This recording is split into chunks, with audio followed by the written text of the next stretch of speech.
जय श्री राधे। अधिक मास के अंतर्गत आने वाली एक और कहानी मैं आज लेकर आई हूँ। ये कहानी एक माँ बेटी की है। एक माँ बेटी थी। माँ रोजाना पुरुषोत्तम भगवान की कहानी कहा करती थी। बेटी ने कहा, माँ मैं भी पुरुषोत्तम भगवान की कहानी कहूँगी। माँ के कहने पर माँ ने कहा कि बेटी तेरी कहानी कौन सुनेगा ससुराल में। उसने जिद की और पुरुषोत्तम भगवान की कहानी कहने लगी। उसकी शादी हुई, वह ससुराल गई। वह सबसे कहती कि मेरी कहानी सुन लो। सब कुछ ना कुछ बहाना बना देते, कोई कहानी नहीं सुनता तो वह भूखी रहती। एक दिन पड़ोसन बोली, मैं तेरी कहानी सुनूंगी। वह आती, कहानी सुनती, तो जब वह खाना खा लेती। एक दिन ननद ने अपनी माँ से कहा, माँ भाभी पड़ोसन के कहने पर तो खाना खा लेती है और हम कहते हैं तो नहीं खाती। माँ ने कहा, कल उस पड़ोसन को आने से मना कर देना। ननद ने कहा, ठीक है।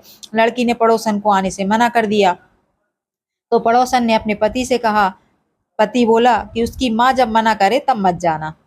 अगले दिन सास ने भी मना कर दिया तो पड़ोसन नहीं आई। अब बहू की कहानी कोई नहीं सुनता तो वह भूखी रहती। एक दिन ससुर जी ने पूछा कि बहू कैसी है। सास ने कहा, अच्छी है, काम काज तो कर लेती है पर खाना नहीं खाती। ससुर जी ने कहा, बड़े घर की बेटी है, काम करने से थक जाती होगी, तुम इससे काम मत कराया करो। लेकिन वह फिर भी खाना नहीं खाती तो धर्मराज जी का आसन डोल उठा कि इस नगरी में ऐसा कौन है जो भोजन नहीं करता, उसे बुलाओ। स्वर्ग से विमान आया तो सास बोली, मैं चलूं, तो बहू बोली, आपको तो बहुत काम था, आपको कहानी सुनने का समय नहीं था। जेठानी ने कहा तो कहने लगी, आपको जेठ जी का खाना बनाना है। ननद ने कहा तो कहने लगी, तुम्हें तो गुड्डे गुड़िया खेलने से फुर्सत नहीं थी। पड़ोसन ने कहा कि मैं चलूं, तो बहू बोली कि हाँ चलो, तुमने ही मेरी नितनेम की कहानी सुनी है। पड़ोसन अपने पति के पास गई तो पति बोला, तू तो बड़ी भाग्यवान है जो तू जीते जी जा रही है, मरकर तो सभी जाते हैं। और वह भी उसके साथ चली गई। हे पुरुषोत्तम भगवान, जैसा बहू को दिया वैसा सबको देना। कहानी कहने वाले, सुनने वाले